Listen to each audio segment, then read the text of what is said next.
अच्छा स्टूडेंट्स, हम chapter number 7 study कर रहे हैं फिजिक्स का 9th क्लास से। तो जो हमारा नेक्स्ट टॉपिक है वो शिप्स एंड सबमरीन्स। तो शिप्स और सबमरीन्स के वर्किंग प्रिंसिपल को समझने के लिए एक्चुअली ये प्रिंसिपल ऑफ फ्लोटेशन पे वर्क करती हैं। तो आपको प्रिंसिपल ऑफ फ्लोटेशन का पता होना बहुत जरूरी है, ठीक है। तो आप प्रिंसिपल ऑफ फ्लोटेशन अगर आप समझना चाहते हैं तो इस वीडियो के आप प्लेलिस्ट में जाएं, वहां पर आपको डिटेल्ड लेक्चर उसके ऊपर मिल जाएगा। तो वहां उसके अलावा मैं यहाँ पर भी एक्सप्लेन करने की कोशिश करता हूँ, जरा जल्दी से उसको समराइज करके आपको आसान अल्फाज में एक्सप्लेन कर दूं।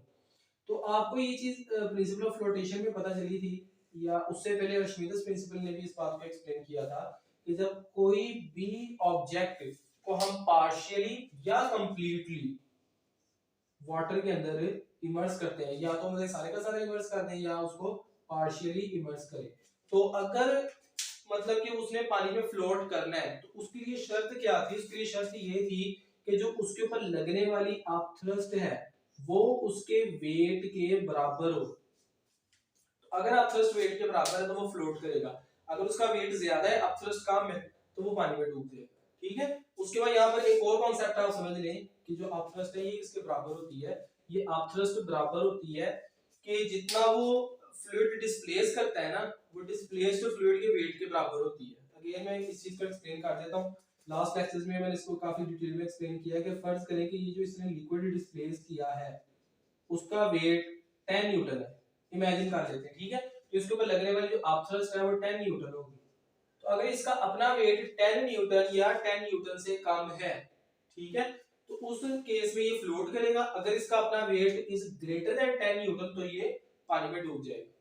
तो ये था प्रिंसिपल ऑफ फ्लोटेशन। तो अब जल्दी से हम आगे से जो अपने टॉपिक्स हैं इनको कवर कर लेते हैं। तो सबसे पहले बात कर रहे हैं कि जो वुड ब्लॉक है, लकड़ी का जो टुकड़ा है, लकड़ी का ब्लॉक है, उसको अगर हम पानी के ऊपर रखेंगे तो पानी के ऊपर तैरना शुरू हो जाएगा।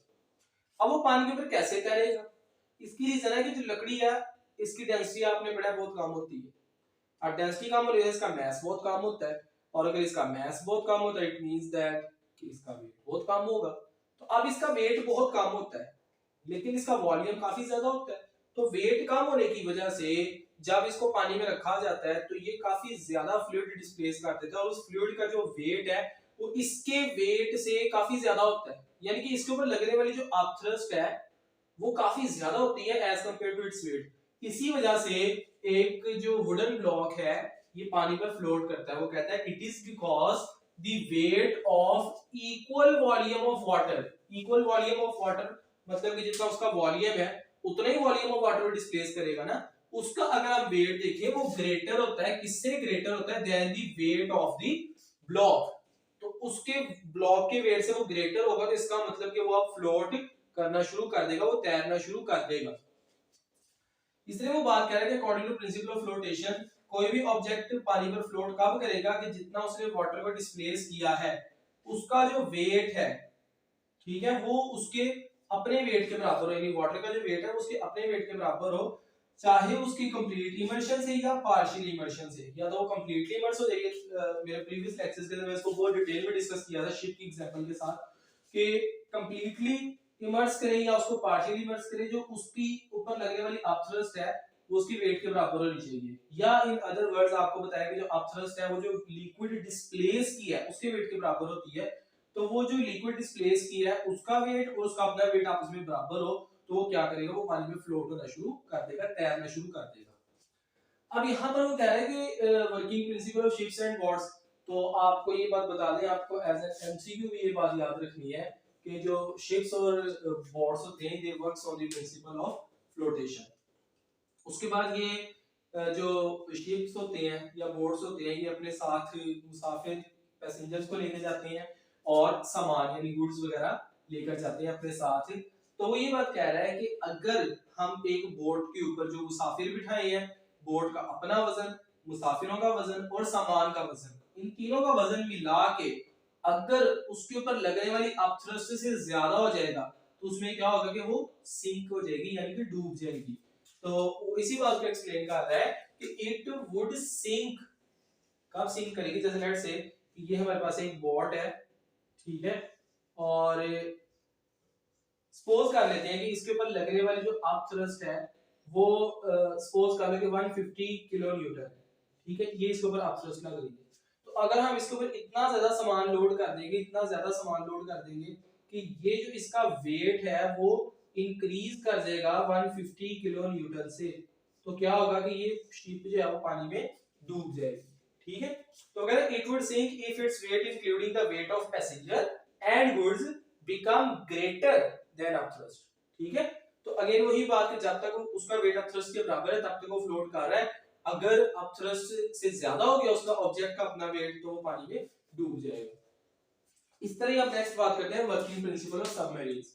अच्छा ये बात याद रखें, जो सबमरीन्स होते हैं ना ये पानी के अंदर भी तैर सकते हैं और पानी की सतह पे भी तैर सकते हैं, सरफेस पे भी तैर सकते हैं। अब इसका जो वर्किंग प्रिंसिपल है वो क्या है, अब यहाँ पर मैंने एक रफ सी डायग्राम बनाई है। देखिए यहाँ पर होता क्या है, एक सबमरीन है वो जब पानी के ऊपर तैर रही है ना, तो इसके ऊपर जो लगने वाला वेट है और जो लगने वाली अपथ्रस्ट है ये आपस में बराबर होते हैं, यानी कि जो वेट है वो इसके ऊपर लगने वाली अपथ्रस्ट के बराबर है। ठीक है, अब इसके अंदर एक टैंक सिस्टम होता है, खाली टैंक होते हैं, काफी बड़े बड़े टैंक होते हैं ये। ठीक है, अब वो करते क्या है कि वो इनके अंदर पानी भरना शुरू कर देते हैं। जब वो इनके अंदर पानी भरना शुरू करते हैं तो उससे क्या होता है कि इसका वेट जो है वो इंक्रीज करता है, जैसे मैंने इस केस में दिखाया है इसका वेट जो है वो इंक्रीज करता है। ठीक है, और जब इसका वेट इंक्रीज करता है तो अपथ्रस्ट से जब वेट ज्यादा हो तो ये पानी के अंदर जाना शुरू हो जाती है, और जब तक इसके अंदर पानी रहता है, टैंक्स के अंदर पानी रहता है, ये अंडर दी वाटर फ्लोट करती रहती है। ठीक है, तो जो सबमरीन है इसके अंदर एबिलिटी है कि ये on the surface of water भी फ्लोट कर सकती है, अंडर दी वाटर भी फ्लोट कर सकती है। अब जब अंडर दी वाटर इसको फ्लोट करवाना होता है तो इसके अंदर पानी भरा जाता है टैंक्स के अंदर, और जब टैंक्स के अंदर पानी फिल किया जाता है तो उससे क्या होता है कि इसका वेट इंक्रीज करना शुरू हो जाता है। अब सारी बात है कि जितना उसका जो सबमरीन है उसका अपना वॉल्यूम है उतने से फ्लूइड डिस्प्लेस करना है ना, तो इसका मतलब उसके ऊपर जो लगने वाली अपथ्रस्ट है वो तो उतनी रहेगी, लेकिन जब उसका वेट इंक्रीज करेगा तो एक वक्त ऐसा रहेगा कि उसका वेट अपथ्रस्ट से ज्यादा हो जाएगा, जिसकी वजह से ये पानी के अंदर जाना शुरू हो जाएगी, ये पानी के अंदर डाइव करना शुरू कर देगी। ठीक है, और जब ये पानी के अंदर डाइव करना शुरू करेगी तो उससे फिर ये अंडर द वाटर भी फ्लोट कर सकती है। तो ये वर्किंग प्रिंसिपल है सबमरीन का। तो ये बात कह रहा है कि submarine can travel over as well as under the water, यानी कि वो पानी के सरफेस पे भी और अंडर द वाटर भी ट्रैवल कर सकती है। और ये भी आपने एमसीक्यू के तौर पे याद रखना है कि सबमरीन का भी वर्किंग प्रिंसिपल क्या है, प्रिंसिपल ऑफ फ्लोटेशन। उसके बाद कह रहा है कि it floats on the water when the weight of the water equal to its volume is greater than its weight. ठीक है, कि जितना उसे वाटर डिस्प्लेस किया है या जितना वो वाटर डिस्प्लेस कर सकती है, ठीक है, उसका अगर आप वेट लें वो उसके अपने वेट से ज्यादा होगा तब तक ये पानी पे फ्लोट करती रहेगी, बराबर हो जाएगा तब भी ये फ्लोट करती रहेगी दोनों सिचुएशंस में। और इस सिचुएशन में ये एक्चुअली सेम वर्क कर रही है जैसे कोई भी शिप होती है, लेकिन इसका जो टैंक सिस्टम है उसके अंदर जब हम पानी भरना शुरू करते हैं तो जब वो टैंक फिल होते हैं तो जो उसका वेट है वो इंक्रीज करता है। अब इसका अपना वेट उस फ्लूइड या उस वाटर के वेट से ग्रेटर हो गया जो उसने डिस्प्लेस किया, यानी इसके ऊपर लगने वाली अपथ्रस्ट से ज्यादा हो गया।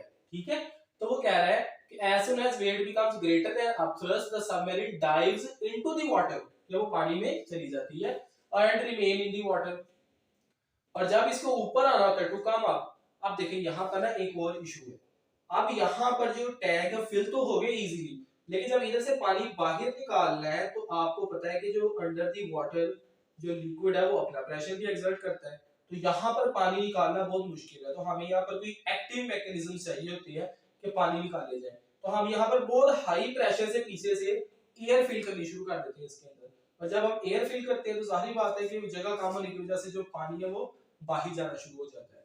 तो हम क्या करते हैं कि हम इनको उसमें एयर फोर्स करते हैं, एयर फिल करते हैं, वो हमारे पास डिफरेंट किस्म की मशीन्स होती हैं, कंप्रेसर्स वगैरह होते हैं जो उसमें एयर फिल कर सकते हैं, तो वो बहुत हाई पावर के होते हैं, तो वो एयर फिल करते हैं और उससे क्या होता है कि जो पानी है वो बाहर निकल जाता है। अब वो पानी बाहर निकल गया है, अब जाहिर बात है कि इसका वेट दोबारा डिक्रीज होगा, ये दोबारा सरफेस पे आ जाएगी। ठीक है, तो यही इसका वर्किंग प्रिंसिपल है कि जब इसको हमने पानी के अंदर लेके जाना होता है तो टैंक्स को वाटर से फिल किया जाता है, ये पानी के अंदर चली जाती है, और जब इसको पानी से बाहर लाना होता है तो उससे क्या होता है कि हम वो जो टैंक्स हैं उनमें से पानी को बाहर निकाल देते हैं उसमें एयर भरने से, उससे क्या होता है कि इसका वेट डिक्रीज करता है तो ये फिर ऊपर दोबारा सरफेस पे आ जाती है। So that's all about the ships and submarines. Okay students, if you think that this video is informative for you, so please students share this video to all other students in your community, And if you have any query, any question, any confusion, be frank to ask in comment section. Thank you so much.